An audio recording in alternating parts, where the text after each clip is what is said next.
Bueno, la verdad es que entre estas dos posiciones, las que creen que el sistema de mercado no funciona y las que creen que el sistema de intervencionismo del Estado en la economía tampoco funciona, pues hay una posición intermedia, que es la de que consideran que la intervención del Estado en la economía a veces puede ser buena, a veces puede ser nefasta y que en realidad no siempre es así. Vamos a empezar por definir qué sería la intervención del Estado en la economía. Y esto es el grado de participación del Estado y se refiere al hecho de que el Estado puede mejorar, porque también la verdad puede empeorar, los resultados del mercado. Por ello, en todas las economías modernas, no hay ninguna en el mundo, pues hay un grado de intervención del Estado en la economía.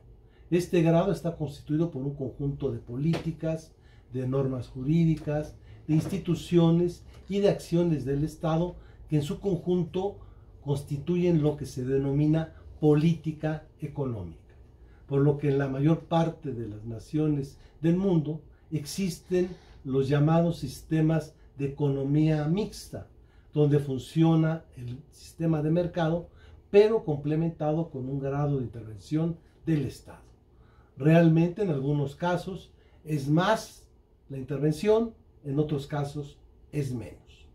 Pero la economía real se basa en sistema de mercado más Estado. Hay posiciones. La posición es porque en este campo pues, se reúnen tres campos de las ciencias diferentes. La economía, que es lo que estudiamos, el orden jurídico, de hecho hay artículos constitucionales como el 25, el 26, el 27 y el 28, y desde luego el que va a predominar, que es el aspecto político. Existía lo que se llama el colectivismo. Es un sistema político, económico y social en el cual todos los medios de producción pertenecen a la colectividad representada por el Estado. Esto es, no existía propiedad privada sobre los medios de producción. No había propiedad privada en las fábricas y esto pues existió en la Unión Soviética, donde fracasó. La realidad es que todos los sistemas colectivistas han sido un total y absoluto fracaso. Luego hay los llamados sistemas socialistas.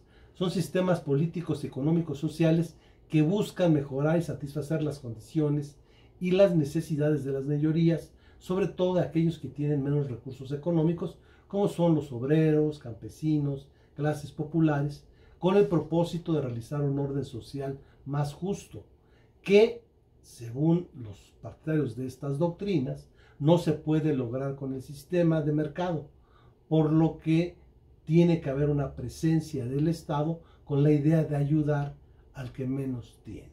Desde luego, hay muy diversas formas de socialismos. Hay socialismos que son muy cercanos y muy defensores del sistema de mercado. Hay socialismos muy intervencionistas y en la realidad, pues, no podemos hablar de un tipo de socialismo, sino de diversos sistemas socialistas que también han demostrado ninguno de ellos un éxito total. Y la rectoría económica, que es por ejemplo lo que establece nuestra Constitución, es una serie de acciones e instituciones estatales que existen para encaminar la economía hacia determinados propósitos o fines, pero manteniendo en lo fundamental las instituciones propias del sistema de mercado. A diferencia del colectivismo, que acaba con el sistema de mercado, y el socialismo, que limita el sistema de mercado, la rectoría económica defiende y acepta el sistema de mercado. Simplemente lo trata de corregir o complementar. Existe, desde luego, lo que se llaman las empresas públicas. Esto es, ya vimos que la empresa privada es la que busca crear la oferta con un propósito de obtener ganancias. En cambio, la empresa pública es un tipo de organización económica integrada con capitales públicos cuyos ingresos son para el Estado y este tiene el control de esta empresa, con lo cual participa en la producción el Estado de bienes y servicios para la economía, ya sea de manera exclusiva o con participación. Hay empresas cuyo capital es exclusivamente o principalmente del Estado, y en este caso los ingresos serán para el Estado y el Estado toma todas las decisiones. Hay empresas que solamente son de participación estatal, pero también hay un consejo en el que participa la parte privada. Hay otro concepto importante en esto, que es el concepto de planeación económica. Se supone que es una forma de racionalizar la economía, primero elaborando un diagnóstico, saber qué está bien, qué está mal, se establecen objetivos, prioridades, objetivos que quiero, aumentar el trabajo, de qué manera, asigno recursos, coordino esfuerzo, y de esta forma el gobierno va a alcanzar determinados objetivos. Esta planeación empezó en la Unión Soviética y se llamaba planeación imperativa. Existía lo que se llamaba el Gosplan, que era un ente del propio Estado que decía qué se debía producir, cómo, etc. La verdad es que esta planeación fue un fracaso. Pero curiosamente, en los países capitalistas, después de la Segunda Guerra Mundial, sobre todo para aprovechar los recursos del Plan Marshall, o sea, dinero que el Estado norteamericano daba a los estados europeos para su reconstrucción y fomento, que eran mucho mayores que los que daba el Banco Internacional de Reconstrucción y Fomento, pues Estados Unidos lo daba, pero no para que lo usaran libremente los países como Francia, etcétera, etcétera, los que se trataban de reconstruir con la guerra, sino se les decía, tienen que decirme en qué lo van a gastar. Esto fue la llamada planeación indicativa o democrática, marcada en nuestro país hasta el artículo 27 constitucional, el cual solamente apareció hasta el gobierno de Miguel de la Madrid. O sea, que mientras que en otros países capitalistas la planeación indicativa aparece después de la Segunda Guerra Mundial, en nuestro país pues ya aparece paradójicamente en lo que algunos llaman la etapa del neoliberalismo, o sea, la etapa que se inicia precisamente con Miguel de la Madrid, que es cuando entra este artículo 26 constitucional. Otro aspecto importante pues es el concepto de finanzas públicas. Es la parte de la economía que se refiere a los ingresos que obtiene el Estado, principalmente por impuestos, derechos, productos, aprovechamientos, cuotas de seguridad social.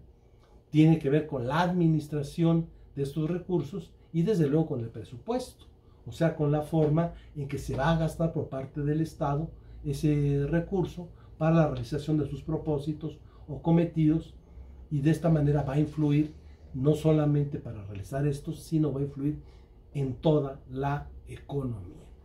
Bueno, ¿cuál es el propósito de la economía? Lo veíamos desde las primeras clases, tanto pensando en sistema de mercado, en economía mixta, etc. Pues lo importante es que exista eficiencia. La eficiencia es cuando se está dentro de la curva de transformación o frontera de posibilidades. Esto es cuando no se desperdicia factores productivos, no hay desempleo, no hay tierras ociosas, no hay capital sin invertir, etcétera, etcétera. La intervención del Estado en la economía no necesariamente es buena o es mala. Lo que sucede es que la intervención del Estado en la economía puede ser eficiente, esto es, si ayuda al desarrollo, si ayuda a que se produzca más, si ayuda a que llegue la inversión privada, etcétera, etcétera, o ser ineficiente. La eficiencia de la economía pública es una situación en la cual la intervención del Estado tiene éxito en las actividades económicas. Esto es, cuando lo que veíamos que era la frontera de posibilidades, la curva de transformación, se desplaza hacia afuera, o sea, hay crecimiento económico. Y el otro aspecto, también importante, cuando se dan resultados sociales y económicos que beneficien a la mayoría. O sea, la eficiencia económica pública es cuando se logra el desarrollo y ese desarrollo es un desarrollo más equitativo. Si hay una situación en la que la intervención del Estado, como desgraciadamente es lo que más ocurre, sobre todo en nuestra realidad nacional, y el aspecto de la presencia del Estado va a significar falta de crecimiento económico, la presencia del Estado va a hacer que haya mayores inequidades, pues entonces es ineficiente la intervención del Estado.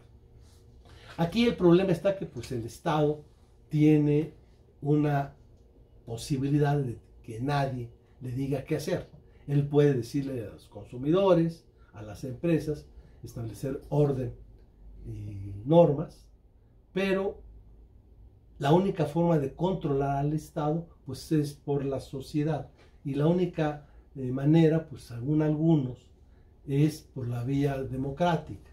Entonces surge en economía la teoría de la elección pública. Esta es la teoría que describe que los gobiernos, al tomar decisiones, influyen en los precios, en las transferencias, en los subsidios, en las tasas impositivas, en el gasto público, etcétera. Pues si no se basan en las reglas de la oferta y la demanda, sino en cuestiones de otra índole, pues van a perjudicar a la población. Entonces va a venir lo que se llama el voto de castigo. Cuando la economía va bien, generalmente los votantes, dirían los defensores de esta posibilidad, van a controlar el actuar público. Pero cuando no es así, pues va a resultar que se va a votar en contra. La realidad es de que, sobre todo con los gobiernos de carácter populistas, con los gobiernos de carácter en las que se puede engañar al pueblo, pues muchas veces el pueblo no se está dando cuenta de que las decisiones económicas son negativas y sigue votando pese a que las decisiones negativas se dan. En nuestro país, durante la época del prismo, ¿qué es lo que pasaba? Las decisiones como las devaluaciones de la moneda, etcétera, etcétera, se tomaban después de que pasaban las elecciones. Y de esta manera, pues, ya no había este control del voto. Pero aún, supongamos que hubiese esa posibilidad, resulta que el sistema de elecciones no es bueno para resolver los problemas económicos. De hecho, es nefasto cuando vemos cosas como las de López Obrador, que en una consulta popular decide si una empresa cervecera se instala o no. Bueno, no me refiero solo a eso, sino me refiero a que incluso hay situaciones en las que un programa económico, una iniciativa controvertida entre distintos partidos, puede ser que ninguna obtenga el control a la mayoría. Vamos a poner un ejemplo, desde luego, del pasado, la cuestión que se hizo cuando la privatización de Pemex. Existían tres partidos, en esa época era el PRD, pero vamos a poner la Morena. Vamos a suponer, lo que ya tampoco es una realidad actual, pero en esa época más o menos lo era, es que los tres partidos tenían fuerza. Actualmente sabemos que desgraciadamente hay un partido predominante como antes, y los partidos de oposición pues ya no tienen mayor poder. Vamos a suponer que tuviesen una tercera parte.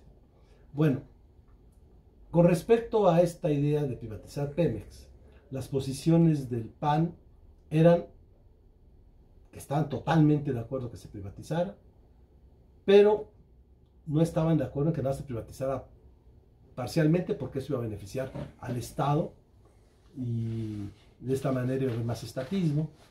Entonces su segunda posibilidad era mejor que nada, se mantuvieran las cosas como estaban, y en la que menos estaban de acuerdo es en una privatización parcial. El PRI, el que más quería una privatización parcial, porque significaba que el Estado mantenía el control. Si no se podía esto, bueno, pues total, porque necesitaba recursos, y en lo que no estaba de acuerdo es en que no hubiese una reforma energética. Y finalmente la izquierda, ya sean PRD o Morena. Esos evidentemente no querían la privatización, o sea, su primera posición era nada, la segunda era parcial, y con la que nunca estaban de acuerdo era con la total. Bueno, vamos a suponer que ponemos A contra B. Aquí las letras. ¿Quién ganaría? votaría cada partido o por su primera o por su segunda. En este caso, ganaría P, porque tanto el PRI como Morena votarían por esto. Pero si fuera B contra C, pues sería otro resultado totalmente distinto, porque en este caso la propuesta que ganaría sería C, o sea, nada, porque el PAN votaría por C y Morena votaría por C. Y si pusiéramos a competir A contra C, pues ganaría A, porque el PAN estaría y el PRI en segundo y el voto de Morena sería. Claro, ahorita la situación es de que vivimos un sistema político en el que tanto en la Cámara de Diputados como en la Cámara de Senadores el control lo tiene Morena. Por lo mismo, resulta que el grave problema que puede haber en las cuestiones que tienen que ver con la intervención del Estado en la economía es que si no hay un contrapeso social, si no hay un control, pues sí pueden prestarse abusos que lleven sobre todo a lo más grave, a la ineficiencia, a que se presenten problemas, como incluso estamos viendo ya, en donde pues el futuro es de una economía con mucha problemática, no solo por la cuestión esta del COVID-19, sino por todos los errores que ha tenido el gobierno. Sin embargo, pues no hay un control, porque el sistema de que el pueblo vote, pues no necesariamente el pueblo vota por lo que es económicamente más eficiente. Pues seguimos comunicándonos. Hasta la próxima.